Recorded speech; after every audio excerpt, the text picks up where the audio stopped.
جب لوگ غصے میں ہوں تو ان کی بات غور سے سنا کرو، کیونکہ اصل حقیقت تب سامنے آتی ہے۔ رسول اللہ صلی اللہ علیہ وسلم نے فرمایا، تم صبح شام 3 مرتبہ سورہ اخلاص، سورہ فلق اور سورہ ناس پڑھا کرو، وہ تمہیں ہر چیز کے لیے کافی ہو جائے گی۔ اس سوچ کے ساتھ زندگی میں آگے بڑھو کہ اللہ نے یقیناً بہترین ہی سوچا ہوگا۔ غم اور مشکلات صرف اللہ کو بتایا کرو، اس یقین کے ساتھ کہ وہ تمہیں جواب بھی دے گا اور تمہاری مدد بھی کرے گا۔ ہم سفر قدر کرنے والا ہونا چاہیے۔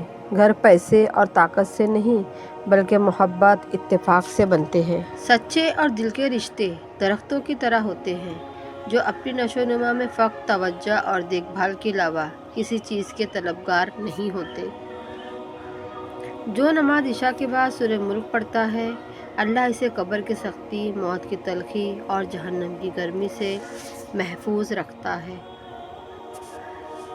لوگوں کے عیبوں سے اس طرح غافل ہو جاؤ جیسے نیند کے وقت آپ دنیا سے غافل ہو جاتے ہیں۔ والدین سے جھگڑا نہ کرو، خواہ تم حق پر کیوں نہ ہو۔ تمہاری مشکلات چاہے آسمان جتنی ہی کیوں نہ ہو، اگر تمہارا یقین اللہ پر ہے تو کوئی تمہیں ہرا نہیں سکتا۔ جب آپ کسی کے راستے میں روشنی کرتے ہو تو آپ کا اپنا راستہ بھی روشن ہو جاتا ہے۔ وقت گزر جانے کے بعد اگر کوئی قدر کرے تو اسے قدر نہیں، افسوس کہتے ہیں۔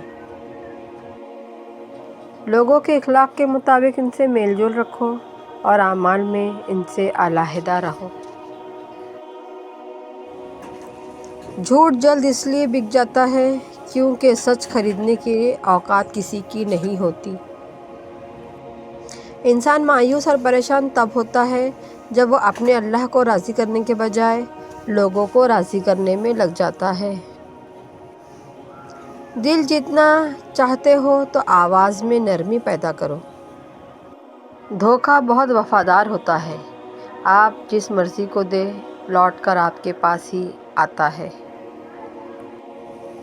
اگر کسی کی تکلیف کو دیکھ کر تمہیں تکلیف ہونے لگے تو سمجھ لینا تم اللہ کے بنائے ہوئے بہترین انسان ہو۔ فکر آخرت وہ چیز ہے جو انسان کو ہر جگہ ہر شر سے محفوظ رکھ سکتی ہے۔ وقت کتنا بھی برا ہو گزر ہی جاتا ہے، لیکن رویے، لہجے اور الفاظ ہمیشہ یاد رہتے ہیں۔ وہ جگہ چھوڑ دو جہاں تمہارے احساس اور تمہارے الفاظ کی قدر نہ ہو، چاہے وہ کسی کا گھر ہو یا کسی کا دل۔ تربیت اچھی ہو تو انسان کا ضمیر خود اس کے کردار کی حفاظت کرتا ہے۔ ہر رکاوٹ میں کوئی نہ کوئی بہتری چھپی ہوتی ہے، جو اللہ تک لے جائے اسے ٹھوکر نہیں کہتے۔ جس خواہش کو تم اللہ کی رضا کے لیے رد کر دیتے ہو، وہ اسی خواہش پر راضی ہو کر اسے تمہارا مقدر بنا دیتا ہے۔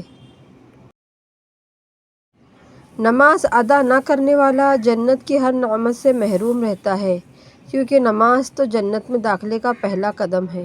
وہ انسان کبھی بھی زندگی میں نہیں ہار سکتا جس کی امید اللہ ہو۔ انسان کی سب سے خوبصورت دنیا خیالات کی دنیا ہے، جہاں وہ اپنی مرضی کی زندگی جی سکتا ہے، چاہے وہ چند لمحوں کی ہی کیوں نہ ہو۔